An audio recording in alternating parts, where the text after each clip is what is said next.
This is the practice test for fractions. Here we're working on number 13, and the problem states perform the indicated operation, and we have inside of a parentheses a fraction minus 8 over 13, and then we have an exponent of 2 on the parentheses.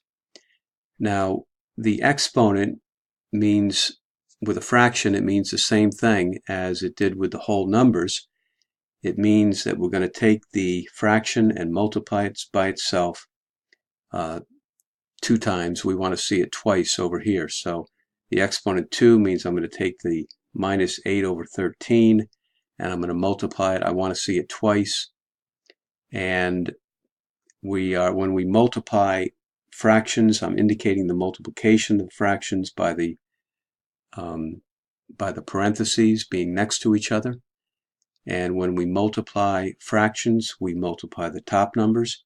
8 times 8 gives me 64. And we multiply the bottom numbers. 13 times 13 gives me 169. And then the rule with multiplication is the same signs. If the two numbers have the same sign, I have a positive answer. And so this is a positive 64 over 169. Now, if you were to plug this into your calculator, just like this, with the parentheses and the exponent, and hit the equal key, you would get this fraction right here. So the answer is 64 over 169.